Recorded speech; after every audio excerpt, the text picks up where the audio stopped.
Hello दोस्तों, आज मैं फिर से एक डिस्टर्बिंग मूवी को एक्सप्लेन करने वाला हूँ जिसका नाम है मैरियोनेट। ये कहानी मीना नाम की एक लड़की की है जिसे उसके स्कूल के बच्चे बहुत ज्यादा टॉर्चर करते हैं और उसका गंदा वीडियो बनाकर उसे इंटरनेट पर वायरल कर देते हैं। अब इसके बाद से मीना की लाइफ में क्या क्या प्रॉब्लम्स आती हैं, ये हम आज की इस कहानी में देखने वाले हैं।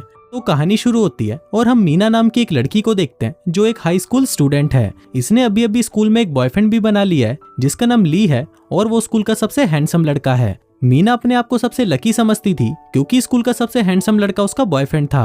अब वो दोनों साथ में घूमते फिरते और टाइम स्पेंड करते हैं और एक दिन फाइनली साथ में डेट पर जाते हैं। ली मीना को कैरियोके ले जाता है जहाँ पर आकर मीना बहुत ज्यादा खुश होती है और वो दोनों पहली बार एक दूसरे को किस करते हैं। फिर कुछ दिनों बाद ये दोनों फिर से डेट पर जाते हैं जहाँ पर डिनर के बाद ली मीना को बियर पिला देता है। अब बियर पीने से नीना को नशा होने लगता है और वो वहीं पर सो जाती है। फिर कुछ देर बाद जब वो उठती है तो ली उसे एक और ड्रिंक पिला देता है ये बोलकर कि इससे तुम्हारा सारा नशा उतर जाएगा।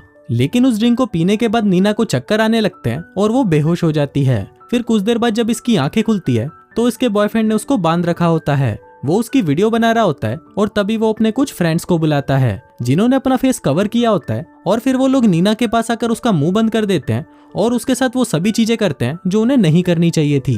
अब उस दिन के बाद से नीना डिप्रेशन में चली जाती है और दिन रात सिर्फ रोती रहती है। उसे इस बात का पछतावा हो रहा था कि उसने उस लड़के के साथ रिलेशनशिप क्यों रखी। अब ली इसके वीडियोस भेजकर इसे डराता धमकाता है कि अगर इसने किसी को भी इस बारे में बताया तो वो उसकी वीडियोस को वायरल कर देंगे। अब ये लोग मीना के साथ रोज ही गलत काम करने लग जाते हैं और इसकी वीडियोस को भी इंटरनेट पर वायरल कर देते हैं जिसका टाइटल वो मैरियोनेट रखते हैं। अब इसके वीडियो के बारे में पता चलते ही मीना की मॉम की हालत बहुत ज्यादा खराब हो जाती है। उनके आसपास मीडिया वाले पहुंच जाते हैं और उनसे उल्टे सीधे सवाल करने लगते हैं। अब इस सब से बचने के लिए वो लोग पुलिस की गाड़ी में आकर बैठ जाते हैं और पुलिस वालों को बोलते हैं कि हमें इंसाफ दिलाओ। अब कुछ दिनों के अंदर ही वो लोग पकड़े जाते हैं और उन्हें सजा भी मिल जाती है। लेकिन इस इंसिडेंट के बाद से मीना अंदर से टूट चुकी थी, इसलिए उसकी मॉम एक नई शुरुआत के लिए उसे सियोल ले जाती है। अब ऐसे ही कुछ साल बीत जाते हैं और मीना अब बड़ी हो चुकी है। ये स्कूल में एक टीचर है और इसने अपना नाम बदलकर रिन रख लिया है। मीना ने एक लड़के के साथ एंगेजमेंट भी कर ली है और कुछ ही महीनों में इनकी शादी होने वाली है।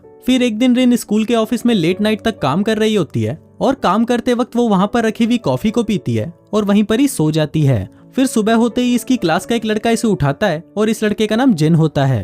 अब रिन को कल रात का कुछ भी याद नहीं होता, पर जैसे ही उसकी नजर उसकी कलाई पर पड़ती है तो वो देखती कि उसकी कलाई पर बांधने के निशान पड़े हुए हैं। इसके बाद वो मुंह धोने के लिए वॉशरूम में जाती है और तभी इसके पास एक मैसेज आता है जिसमें इसकी एक गंदी सी वीडियो है। इस वीडियो में कुछ लड़के मिलकर इसके साथ वही सब कुछ कर रहे थे जो इसके साथ कुछ सालों पहले हुआ था।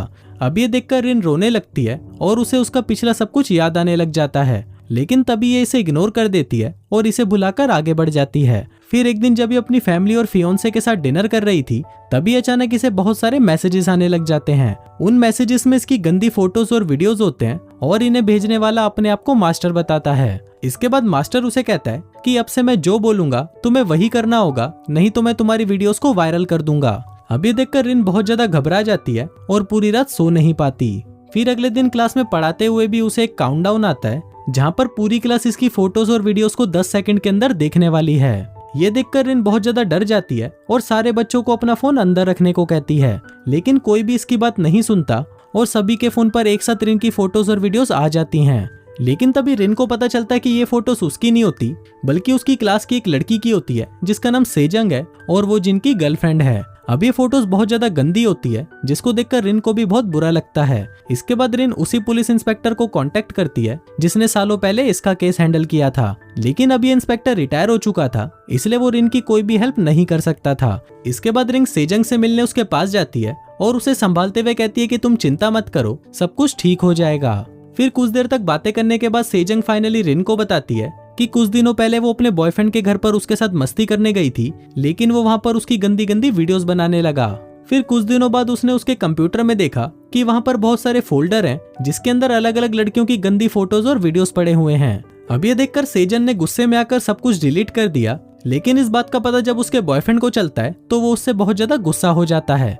अब यहाँ पर रिन समझ जाती है कि ये सब जिन कर रहा है और इसका प्रूफ पाने के लिए वो जिन का पीछा करने लग जाती है। वो उसके पीछे क्लब तक भी पहुंच जाती है जहाँ पर जिन भी इसे देख लेता है और अपने दोस्तों को लेकर इसके पीछे पड़ जाता है। लेकिन तभी वहाँ पर इंस्पेक्टर आकर इनको बचा लेता है और वो उसमें से एक लड़के को भी पकड़ लेता है। इसके बाद वो उस लड़के की अच्छे से ठुकाई करके उससे पूछने लगता है कि तुम लोग क्या करते हो। लेकिन इतनी मार खाने के बाद भी वो लड़का उन्हें कुछ नहीं बताता।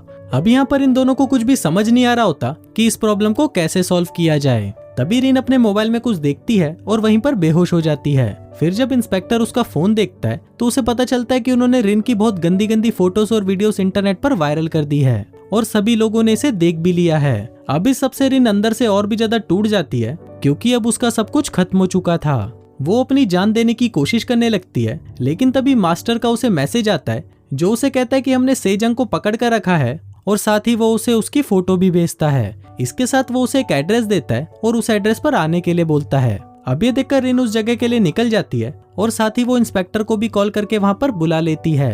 अब यहाँ आकर ये लोग उसे एक ड्रिंक पीने के लिए बोलते हैं जिसको पीकर रिन बेहोश होने लगती है। तभी वहाँ पर बहुत से लोग आ जाते हैं जिन्होंने फेस पर मास्क पहना होता है। वहाँ पर रिन जिनको पहचान लेती है और वो अपना मास्क उतार देता है। फिर रिन इनको सेजंग को छोड़ने के लिए बोलती है, लेकिन तभी वहाँ पर इनकी लीडर आती है और जब वो अपना मास्क उतारती है तो रिन ये देखकर शॉक्ड हो जाती है कि इनकी लीडर सेजंग ही है। दरअसल सेजंग ने रिन को झूठी कहानी सुनाई थी कि जिन उसकी वीडियो बनाकर उसे ब्लैकमेल कर रहा है, बल्कि सेजंग ने ही जिन की गंदी वीडियो बना ली थी और वो उसको ब्लैकमेल कर रही थी। इसके साथ ही ये लोग उसे ये भी बताते हैं कि ये लोगों की गंदी वीडियोस बनाकर उसे मास्टर को सेल करते हैं। तभी वहाँ पर इंस्पेक्टर भी पहुंच जाता है, लेकिन ये लोग उसे भी पकड़ लेते हैं और उसे बांधकर उस पर हंसने लगते हैं। लेकिन कुछ ही देर बाद वो देखते हैं कि पुलिस की पूरी टीम वहाँ पर पहुंच जाती है। अब ये लोग उन्हें देखकर वहाँ से भागने लगते हैं, लेकिन पुलिस वाले इनको पकड़ ही लेते हैं। इसके बाद मास्टर की लोकेशन ट्रैक की जाती है और फिर लोकेशन मिलने के बाद पुलिस वाले, इंस्पेक्टर और रिन तीनों उस लोकेशन पर पहुंच जाते हैं, जहां पर वो देखते हैं कि ये तो एक बिल्कुल नॉर्मल सा घर है। वहीं रिन को एक रोता हुआ छोटा सा बच्चा मिलता है जो उसको कहता है कि मैं ही मास्टर हूँ। अब ये देखकर सभी लोग शॉक्ड हो जाते हैं और फिर कुछ घंटों की पूछताछ के बाद इन लोगों को पता चलता है कि असली मास्टर इस लड़के का फादर था और उसे लास्ट मंथ किसी जुर्म में जेल हो गई थी। वहीं घर पर इस बच्चे को अपने फादर का मोबाइल मिला, जिसको चेक करने पर इसे पता चला कि इसके फादर क्या काम करते हैं, तो इसने भी वही काम करना शुरू कर दिया। अब यहाँ पर क्रिमिनल एक 13 साल का बच्चा था और कोरियन लॉ के मुताबिक इसे सजा नहीं दी जा सकती। दरअसल कोरियन लॉ के अंदर अगर आपकी एज 13 साल या उससे कम है तो आपने कितना भी बड़ा क्राइम किया हो उसके लिए आपको कोई भी सजा नहीं मिलेगी। सिर्फ आपको एक रिहैब सेंटर भेज दिया जाएगा, जहाँ पर कुछ सालों तक रहने के बाद आपको छोड़ दिया जाएगा।